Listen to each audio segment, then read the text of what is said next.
28వ అధ్యాయం. సామెతలు 28వ అధ్యాయము 13వ వచనం చదువుతున్నాను.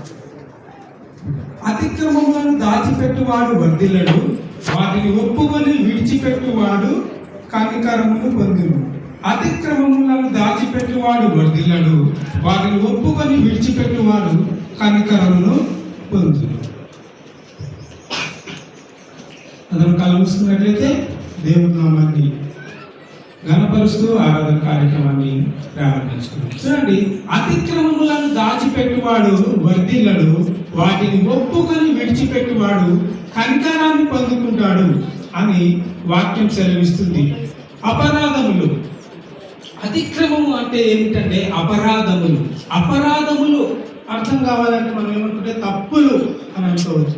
తప్పులు కూడా మనం ఇంకో భాషలో చెప్పుకోవాలంటే పాపములు అని మనం అనుకోవచ్చు. అంటే పాపములను మనము దాచిపెడితే మనము వర్ధిల్లము. ఆ పాపములను ఎప్పుడైతే మనం ఒప్పుకొని వాటిని విడిచిపెడతామో అప్పుడు కనికరాన్ని మనము పొందుకుంటాం. అంటే పాపములను మనము మన మనసులో ఉంచుకొని మనలోనే ఉంచుకొని ఇది ఎవరికి తెలియదులే అని మనం అనుకోవచ్చు. అయితే ఒకానొక రోజు ఆ పాపములు బయటపడే సమయం వస్తుంది. ఆ సమయం వచ్చినప్పుడు మనం శిక్షకు పాత్రలం అవుతాం. అలాగే శిక్షకు పాత్రము కాకుండా ఉండాలంటే మనం ఏం చేయాలో తెలుసా? ఆ తప్పులను, ఆ అతిక్రమములను, ఆ దురాలోచనలను, లేకుంటే ఆ పాపములను, ఆ తప్పులను మనం ఒప్పుకోవాలి. ఎప్పుడైతే మనం ఒప్పుకుంటామో అప్పుడు మనం కనికరాన్ని పొందుకోగలుగుతాం. మరి ఎంతమంది తమ పాపములను ఒప్పుకోవటానికి సిద్ధంగా ఉన్నారు? ఎందుకంటే ఒప్పుకొని విడిచిపెడితే వాడు కనికరాన్ని పొందుకుంటాడని వాక్యం చెబుతుంది. మరి ఎంతమంది మనలో మన పాపములను ఒప్పుకునే వారిగా ఉన్నారు? ఒకసారి మనం ఆలోచించుకుందాం. అతిక్రమములను దాచిపెడితే వర్ధిల్లము, కానీ ఒప్పుకొని విడిచిపెడితే వర్ధిల్లుతామని వాక్యం సెలవిస్తుంది. ఒక ఎగ్జాంపుల్ చెప్తాను. యోసేపు మనందరికీ తెలుసు. యాకోబు కుమారుడైనటువంటి యోసేపు తాను ఏ తప్పు చేయలేదు. యోసేపు తాను ఏ తప్పు చేయలేదు, కానీ తన అన్నలు తప్పు చేశారు. అన్నలు ఏం చేశారు? తండ్రి యోసేపును బాగా ప్రేమిస్తున్నానని చెప్పి అతని మీద పగబట్టారు. యోసేపు కలలు కాని వాటి భావాలు చెప్తుంటే తన అన్నలకు నచ్చగా అతని మీద పగబట్టారు. యోసేపుని చంపాలని చూశారు. అయితే ఆయనను గుంతలో వేశారు. మరి చంపటం ఎందుకు అనుకొని ఆయనను ఇజ్రాయేలీలకు, ఐగుప్తులకు అమ్మివేయటం జరిగింది. సో పోతీఫర్ దగ్గర ఉన్నప్పుడు తాను చేయని తప్పుకి నిందల పాలై చెరసాలకు వెళ్ళాడు. చెరసాలలో శిక్షను అనుభవించాడు. తర్వాత తాను రాజు తర్వాత రాజంతటి వాడయ్యాడు. సో ఇక్కడ తప్పు చేసింది ఎవరు అంటే అన్నలు, కానీ శిక్ష అనుభవించింది ఎవరు? తమ్ముడు. తప్పు చేసింది అన్నలు, కానీ శిక్ష అనుభవించింది యోసేపు. అయితే ఆ సంవత్సరం 7 సంవత్సరాలు కరువు వచ్చింది. మరి తినటానికి వాళ్ళకి తిండి లేని పరిస్థితి, చావు బ్రతుకుల మధ్యలో జీవిస్తున్నారు. అయితే అదే అన్నలు యోసేపు దగ్గరికి వెళ్ళారు. యోసేపు దగ్గరికి వెళ్ళి వాళ్ళతో, యోసేపుతో మాట్లాడారు. ధాన్యాన్ని తీసుకొని వెళ్ళారు. ఇలా జరిగింది. అయితే ఒకానొక సమయంలో యోసేపు అన్నలు యోసేపుతో అన్నది ఏంటి అంటే, మేము తప్పు చేశాం, మేము మా తమ్ముడిని అమ్మివేశాం, మేము మా తమ్ముడిని చాలా చులకనగా చూసాం, మా తమ్ముడు చనిపోయాడు అని తన అన్నలు యోసేపుతో చెప్తే యోసేపు ఏమంటాడంటే, మీరు అమ్మివేసిన ఆ తమ్ముడిని నేనే అని అంటాడు. చూడండి, ఇక్కడ మనం గమనించాలి. అతిక్రమము చేసిన వారు అన్నలు, కానీ ఎప్పుడైతే వారు యోసేపు ముందు దాన్ని ఒప్పుకున్నారో అప్పుడు యోసేపు నుంచి వాళ్ళు కనికరాన్ని పొందుకున్నారు. సో మనం కూడా అలానే ఉండాలి. మనం ఒకవేళ ఎవరి విషయంలో తప్పు చేస్తే మనము ఆ తప్పును దాచిపెడితే మనం వర్ధిల్లము. ఆ తప్పు మనం దాచిపెట్టకుండా వాళ్ళ దగ్గరికి వెళ్ళి మనం చేసిన తప్పు కోసం ప్రాయశ్చిత్తం చెంది వాళ్ళని క్షమించమని అడిగితే వాళ్ళు మన తప్పులను క్షమిస్తారు. మనము కనికరాన్ని పొందుకోగలుగుతాం. మరి ఎంతమంది ఈరోజు ఆ రీతిగా ఆలోచిస్తున్నారు? నిజమే, నేను ఫలానా వారి విషయంలో తప్పు చేశానే, వాళ్ళ దగ్గర క్షమాపణ అడిగితే నేను కనికరాన్ని పొందుకుంటాను కదా అని ఎంతమంది ఆలోచిస్తున్నారో మీ స్వరాలను విప్పి దేవుని స్తుతిస్తూ ఆయన నామాన్ని మహిమపరచవలసిందిగా కోరుతున్నాం. హల్లెలూయా,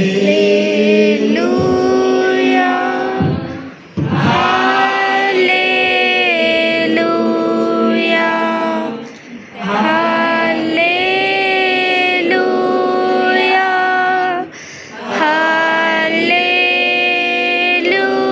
హల్లెలూయా.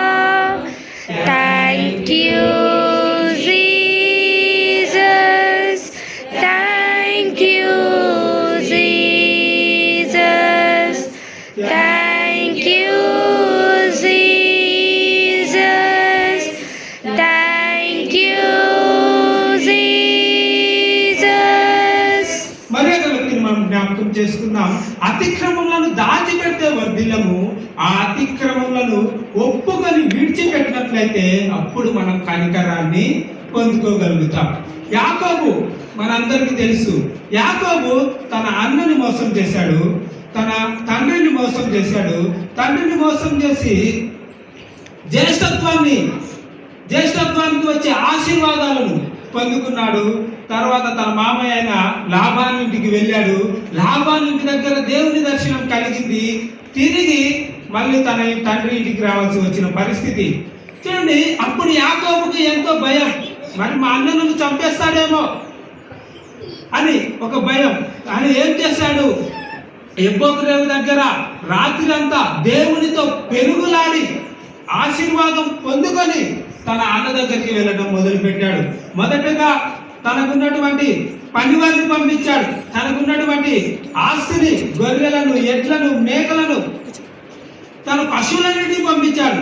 దాని తర్వాత యాకోబు 7 మారులు తన అన్న ముందు ప్రదక్షిణ చేస్తూ, నమస్కారం చేస్తూ, నేను తప్పు చేశాను అన్నా, నన్ను క్షమించు అనే రీతిగా తన అన్న దగ్గరికి, ఏశావు దగ్గరికి వెళ్తే ఏశావు దగ్గరికి వచ్చి యాకోబును కౌగిలించుకోవటం మనం చూస్తాం. చూడండి, తప్పు చేసింది యాకోబు, దానికి ఆయన పశ్చాత్తాపడుతూ 7 మారులు నమస్కరించడం చేత ఏశావు ద్వారా కనికరాన్ని పొందుకోగలిగారు. నిజమే, మనము కూడా అలాంటి స్థితిలో ఉంటే, మన తప్పులను మనం తెలుసుకొని మనం ఒప్పుకోగలిగితే మనం కూడా కనికరాన్ని పొందుకోగలుగుతాం. కాబట్టి ప్రియమైనటువంటి వారులారా, ఆలోచించండి, మనం తప్పును ఒప్పుకునే వారిలాగా ఉన్నామా?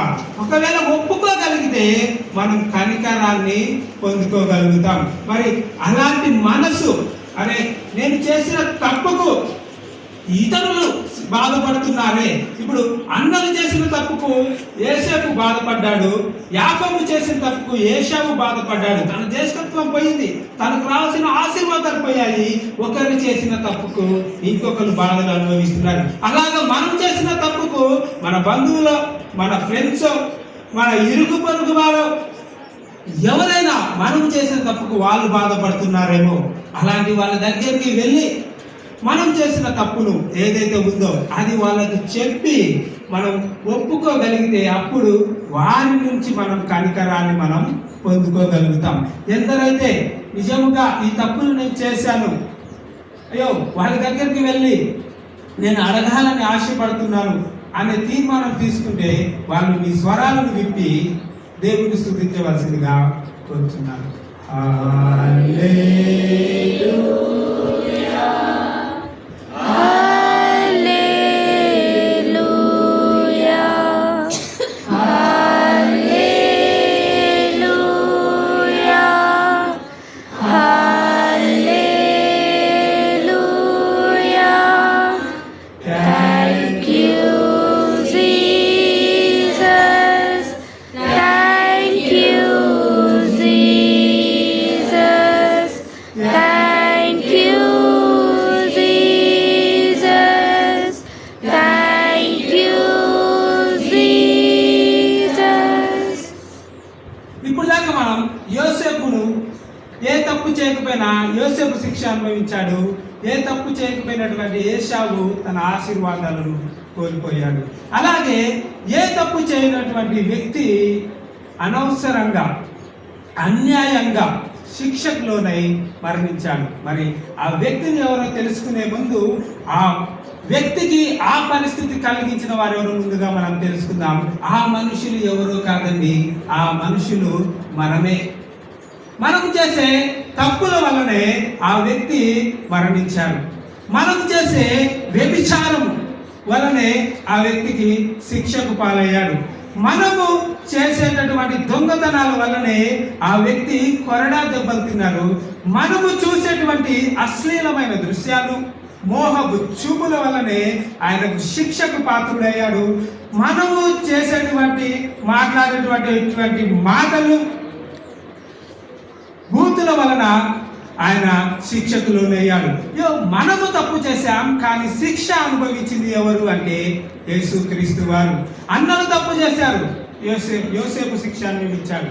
యాకోబు తప్పు చేశాడు, ఏశావు ఆశీర్వాదం కోల్పోయాడు. మనమందరం తప్పు చేశాం. పాపములు, వ్యసనములు, కోపములు, కక్షలు, అసూయలు, వ్యభిచారాలు, దొంగతనాలు, మోహపు చూపులు, బూతులు మాట్లాడతాం, మోహపు చూపులు చుట్టాం. ఇలాంటి చేయడం ద్వారా ఏ పాపము చేయనటువంటి యేసుక్రీస్తు వారు కల్వరి శిలువలో మన అందరి పాపాలకు బదులుగా శిలువలో ఆయన మరణించారు. మరి ఇప్పుడు తప్పు చేసింది ఎవరు? మనం. మరి క్షమాపణ అడగాల్సింది ఎవరు? మనం. కాబట్టి మనం దేవుణ్ణి క్షమాపణ అడగాలి. ఆ క్షమాపణ ఎలా ఉండాలంటే దేవుడు మాట్లాడాడు మత్తయి సువార్తలో, మీరు ప్రార్థన చేయనప్పుడు గదిలోనికి వెళ్ళి తలుపు వేసుకొని రహస్యమందు చూచుతూ తండ్రికి ప్రార్థన చేయము, అప్పుడు రహస్యముగా ప్రార్థన చేయము, అప్పుడు రహస్యమందు చూచి మీ తండ్రి మీకు ప్రతిఫలం ఇచ్చును. సో మన పాపను ఒప్పుకోవాలంటే నా ముందు ఒప్పుకోవాల్సిన అవసరం లేదు, సంఘ కాపరి ముందు ఒప్పుకోవాల్సిన అవసరం లేదు, సంఘ పెద్దల ముందు ఒప్పుకోవాల్సిన అవసరం లేదు. మీరు మీ గదిలోనికి వెళ్ళండి. మీరు ఏ తప్పు అయితే చేశారో ఆ తప్పుని దేవునికి చెప్పండి. అతిక్రమము దాచిపెట్టువాడు వర్ధిల్లడు, వాటిని ఒప్పుకొని విడిచిపెట్టువాడు కనికరాన్ని పొందుకుంటాడు. మనము చేసేటువంటి తప్పులను మనం ఒప్పుకున్నట్లయితే దేవుని నుంచి వచ్చే కనికరాన్ని మనము పొందుకోగలుగుతాం. కాబట్టి మనం చేసే ఏ తప్పైనా సరే మనం దాన్ని ఒప్పుకోవాలి. అది వ్యభిచారమైనా సరే మనం ఒప్పుకోవాలి, అది నరహత్య అయినా సరే మనం ఒప్పుకోవాలి, అది దొంగతనమైనా సరే మనం ఒప్పుకోవాలి. భర్తకు తెలియకుండా వేరే వారితో మాట్లాడుతుంటే దాన్ని మనం ఒప్పుకోవాలి. భార్యకు తెలియకుండా వేరే వారితో మాట్లాడితే దాన్ని మనం ఒప్పుకోవాలి. మోహపు చూపులు చూసినట్లయితే వాటిని మనం ఒప్పుకోవాలి. బూతులు మాట్లాడుతున్నామంటే వాటిని మనం ఒప్పుకోవాలి. బూత్ సినిమాలు, బూత్ సీరియల్స్, బూత్ వీడియోలు మనం చూస్తున్నట్టే వాటిని మనం ఒప్పుకోవాలి. సో మనం ఏ తప్పు చేసినా కానీ వాటన్నిటిని మనం ఒప్పుకొని విడిచిపెడితే అప్పుడు మనం కనికరాన్ని